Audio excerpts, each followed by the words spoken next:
Mahatma Gandhiji Africa నుంచి వచ్చినాక ఇది ఖిలాఫత్ మూమెంట్ లో ముస్లింలు అందరూ బ్రిటిష్ వ్యతిరేకంగా ఉద్యమం చేశారు. దాని ఐడియా భావించి హిందూస్కొని వచ్చి భారతదేశంలో సహకారం వల్ల భారతీయుల సహకారం వల్లనే భారతదేశంలో బ్రిటిష్ పరిపాలన స్థాపించబడింది.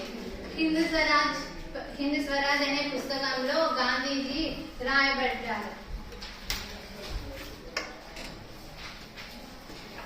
భారతీయులు వారితో సహకరించడానికి నిరాకరించినట్లయితే భారతదేశంలో బ్రిటిష్ పాలన 1 సంవత్సరంలోనే కొలాప్స్ అవుతుందని గాంధీజీ భావించారు. సహాయ నిరాకరణ అనేది ఉద్యమంగా మారింది. గాంధీజీ ఒకరోజు నాన్ కోఆపరేషన్ అనే సభలో చెప్పారు, ప్రభుత్వం ప్రదానం చేసిన బిరుదులు, సివిల్ సర్వీసెస్, ఆర్మీ, పోలీసులు, కోర్టులు, శాసనసభలు, పాఠశాలతో పాటు విదేశీ వస్తువులను బహిష్కరించడంలో ఇది ప్రారంభం కావాలి. అప్పుడు ప్రభుత్వం అణిచివేత చర్యలను పాల్పడితే శాసనోల్లంఘన ఉద్యమాన్ని పూర్తి స్థాయిలో ప్రారంభించాలి. 1920లో వేసవి కాలంలో మహాత్మా గాంధీజీ, షౌకత్ అలీ ఈ ఉద్యమానికి ప్రజల మద్దతును సమకరించడానికి విస్తృతంగా పర్యటించారు. అయితే కాంగ్రెస్ ను అనేక మంది ఈ ప్రతిపాదనపై ఆందోళన చెందారు. నవంబర్ 1920లో జరిగే కౌన్సిల్ ఎన్నికలను బహిష్కరించడానికి వారు ఇష్టపడలేదు. ఈ ఉద్యమం పెద్ద ఎత్తున హింసకు దారితీసింది. సెప్టెంబర్, డిసెంబర్ మధ్యకాలంలో కాంగ్రెస్ కు తీవ్రమైన ఘర్షణలు చోటు చేసుకున్నాయి. డిసెంబర్ మధ్యకాలంలో 1920లో చివరి సభ నాగపూర్ లో జరిగిన కాంగ్రెస్ సమావేశంలో సహాయ నిరాకరణ కార్యక్రమాన్ని ఆమోదించారు.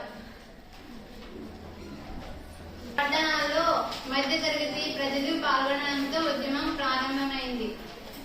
ప్రధానోపాధ్యాయులు, ఉపాధ్యాయులు రాజీనామా చేశారు. న్యాయవాదులు తమ న్యాయవాద వృత్తిని వదిలేశారు. మద్రాసులో మినహా మిగతా చాలా ప్రావిన్స్ లో కౌన్సిల్ ఎన్నికలకు బహిష్కరించారు. సాధారణంగా బ్రాహ్మణులే అధికారం చెలాయించే మద్రాసులో కౌన్సిల్ చాటు చేసుకుంది.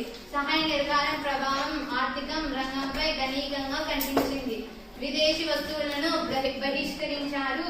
మద్యం దుకాణాలను మూసివేశారు. విదేశీ వస్త్రాలను భోగి మంటల్లో పెద్ద ఎత్తున కాల్చివేశారు. 1921-1922 మధ్య కాలంలో విదేశీ వస్త్ర దిగుమతి జరగలేదు. దాని వలన 102 కోట్ల నుండి 57 కోట్ల రూపాయలకు పడిపోయింది. అనేక ప్రాంతాలలో వర్తక వ్యాపారులు విదేశీ వస్తువుల్లో వ్యాపారం చేయడానికి లేదా విదేశీ వ్యాపారాలపై పెట్టుబడి పెట్టడానికి నిరాకరించలేదు. బహిష్కరణ ఉద్యమం చేసుకోవడం వల్ల దిగుమతి తగ్గిపోయింది. అయితే ఈ ఉద్యమం నగరాలలో వివిధ కారణాల వలన క్రమేణా బలహీనపడింది. పెద్ద ఎత్తున మిలియన్లో ఇది దిగుమతి అందలేదు. వస్త్రం కంటే ఖాదీ వస్త్రం మేలు అని భావించారు. కానీ ఖాదీ వస్త్రం ధర ఎక్కువగా ఉండడం వల్ల ఖాదీ వస్త్రం కొనలేకపోయారు.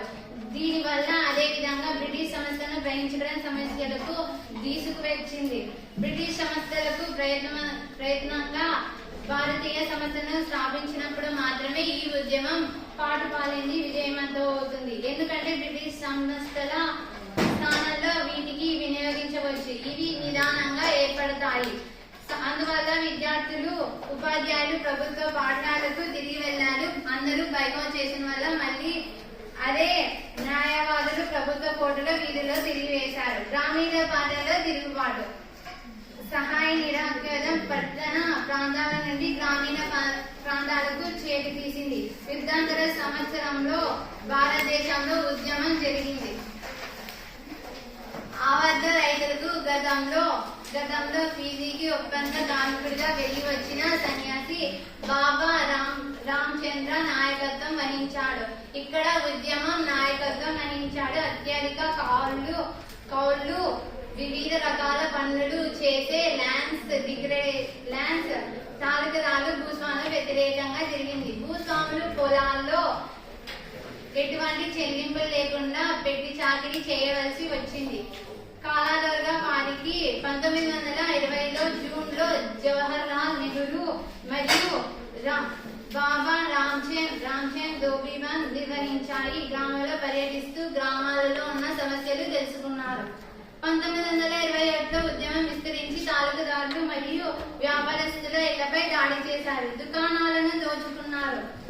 ధాన్య నిల్వలను స్వాధీనం చేసుకున్నారు. చాలా ప్రదేశాల్లో స్థానిక నాయకుల రైతులలో ఎలాంటి పన్నులు చెల్లించనక్కర్లేదని భూములు పేదలకు పునః పంపిణీ చేయబడతాయని గాంధీజీ ప్రకటించి చెప్పారు. వారి చర్యలకు ఆకాంక్షను